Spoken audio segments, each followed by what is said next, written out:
Hey everybody, Wendy Sellers here, the HR lady here with my co-host JC. Wendy, it is a pleasure to be back. How are you? You know, I can't complain, living the dream over here in St. Pete, Florida, and about to be old, but also about to go on a cruise and celebrate my 50th birthday. Oh, that's pretty sweet. That's a lot better than what I had to deal with today or recently, I'll tell you. Oh no, shall I even ask? Well, yeah, I was conducting an interview with someone recently, and I very simply asked, tell us a little something about yourself. And they responded back to me, I'd rather not. I really want the job. So, I mean, that was a tough day. I've had a lot to deal with since then. Oh, you are, hey, take a deep breath. It's going to be okay. But speaking of interviewing and recruiting, what we're here to talk about today is to future-proof recruiting. We want to walk away with expert tips for 2025 and beyond. And we have an amazing guest here today who is an expert in the recruiting world, Donna Beckett. Welcome, Donna. Thanks for your time today. Hi, Wendy. Hi, JC. Thank you so much for having me on the show. Yeah, of course. Thank you. Hey, tell our listeners about yourself and how you got to where you are now.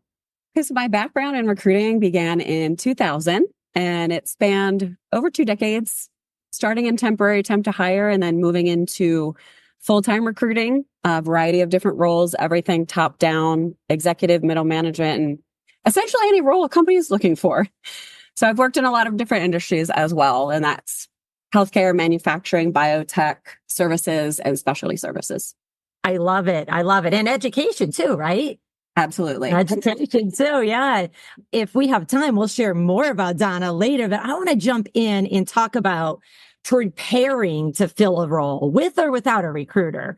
Many of our folks that are listening are from large companies. Some are from small companies. Some are wearing 1,700 hats, including recruiting, and are probably pulling their hair out. So, why is filling a role and preparing for it so essential?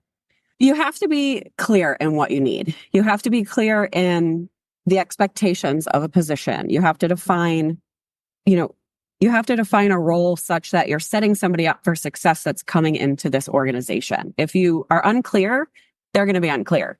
And how can you expect somebody to do a good job when they don't have what they need? They're not set up for that. Absolutely. Absolutely. JC has some stats he wants to share with us, actually.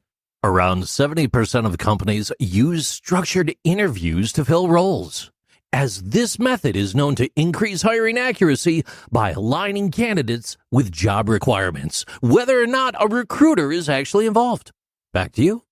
Yeah, thanks for that. I mean, it's so true. I've used to do a lot of recruiting, but I have somebody to help me do that now. Hint, she's sitting right next to me. And I have to tell you, when our clients come to us, or even if you're internal and it's a department and they're like, oh, I need this role. Yeah. Just go with the job description from 14 years ago. That's not going to work. Defining the role is a vital part of the preparation process, right, Donna? It absolutely is. How can they define the role? Just rip a job description off the internet somewhere and say, yep, this will work for me. I don't recommend that. I think, you can use several different sources that you can find on the internet. You can use sources from past job posts that you've had before, but you also need to make sure that you're up to date on guidelines, as an example. Mm-hmm. Laws today were not laws 2, 3, 5 years ago. So you want to make sure that you're up to date on those guidelines that are required. Yeah, absolutely. Sorry about that. In addition, when you're looking for somebody with a specific skill set, you want to assess the team that you have and gear the role that you're asking somebody to step into based off of, what are the strengths and weaknesses of your organization and your team? So if you're looking for somebody in particular, you want to make sure that you're setting up your team for success too. Yeah. Does that make sense? Yeah. How about ask the team that is going to be their coworkers, hey, what do we need for this role? Now, they're not going to be an expert. They may not be a manager, but if we can just listen to them, maybe we'd hear from the team. The other little tip I want to give folks is use your friendly AI to help you at least start the job description. You'd be shocked how easy it is to use AI to get your ideas off the, pen and paper and say, all right, this is the job description for whatever it might be, a dog walker, a home builder, a roofer, heck, a medical professional. But get the job description. I always tell everybody to make sure that you are prepared with the job description, put all your job ads on hold, pause them, and then when you're fully ready with the job description and other things that we're going to talk about today, then and only then go ahead and put the job ad out there. And for those of you who have not used AI, there are many, many, many options of AI, but I personally use ChatGPT. There's a free version and it's amazing, but there's also the upgraded version too. It's only like $20 a month. So don't think it's going to break your bank. And I'd be more than happy to teach you how to use that too. All right. With that said, what I also want to talk about is, I don't know, there's some shortage of skills today. No, today ain't so. Never. With such a shortage of skills, I think it's important to explain to our listeners that transferable skills must be vetted out. So talk to us a little bit about that. Well, okay. So if you have a job and let's just say you have a nurse, right? So they have a degree, they went to school, maybe they're a BS or a BRN, and they're working in a specific unit. Now, some of the aspects and the duties that they're performing could transfer over to a different unit, because some of that technical skill that they have, they might be in a cardiac unit, they might transfer over into another area of nursing. Right. That's just one example. Yeah, absolutely. But then if they're in nursing and they're saying, hey, I'm getting out of nursing and I'm going to go to, I don't know, IT or something like that, most of their technical skills may not transfer over, but their communication, their behavior skills may. So yes. Don't rule people out, in my professional opinion, don't rule people out just because they've started a new career or even a mini career, mini division, because they're still going to know a lot more just in life, the professional aspect, at least. What do you got for me, JC? Nearly 89% of hiring failures simply result from a mismatch between candidate qualifications and business needs. Emphasizing the importance of aligning competencies with specific job requirements is so critical. And approximately 82% of employers prioritize candidates' transferable skills, like communication and problem solving.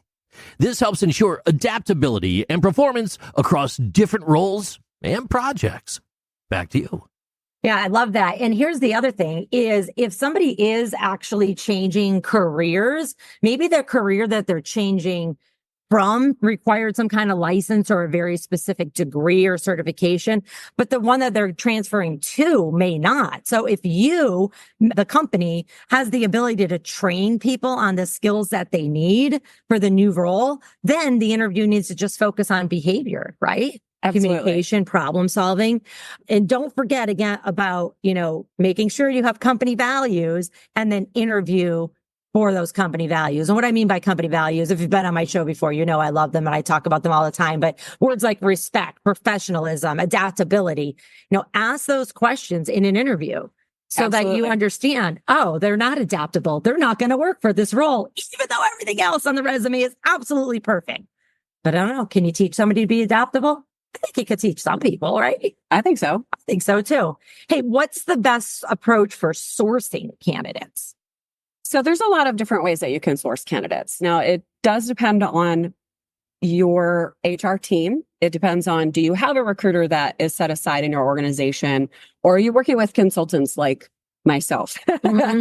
If you have a small HR department, a lot of times they're not going to have the ability to go onto job boards and source candidates. And when I say sourcing, I mean, I don't like the word, but it's headhunting. Yeah. Let's be honest. Let's call it out. Yep. Headhunting and sourcing. So direct sourcing. It takes a very high level skill set to be able to source and headhunt individuals. And a lot of times those are people that aren't necessarily looking for a job. Those are passive individuals looking for a job. And so going to the job boards, obviously, yes, that's going to be a big source for recruiting. Am I allowed to say specific tools? Yes, absolutely. Okay, so LinkedIn, I really love LinkedIn for a lot of the higher level roles. It's a great networking tool to be able to source individuals. I also really enjoy Indeed And Indeed really, in my personal opinion, I've had a lot of success on the lower level, depending on the skill sets that you're needing. Yeah. And now, I mean, I'm a LinkedIn addict, so I 100% recommend everybody to be on LinkedIn if you're looking for a job, if you're looking for somebody to fill a job. And even if you don't, if neither, like Donna said, just to network and build your network now so that when you do have an opening, you could put a post and say, hey, friends, I have an opening. And now you have this huge post, a huge following, and they could just start tagging people that'll apply. Now, on LinkedIn and Indeed, there's free versions, there's paid versions. LinkedIn can get pretty pricey, but if you're just doing a LinkedIn job post, it's basically kind of like just a social media post. It's not that expensive. It's really not. And then one other thing I want to comment on, Donna, was the fact of Indeed. Some roles, they may not even have a LinkedIn profile. So you're going to have to go to something like Indeed. Absolutely. But don't forget, though, about your community resources, too. The unemployment office, AKA. There's the unemployment office. There's the side for when people are looking for money because they just lost their job. And then there's the other side of the unemployment office where they help people find jobs. And that is free to all of us to use because we are taxpayers as companies and as humans in the United States.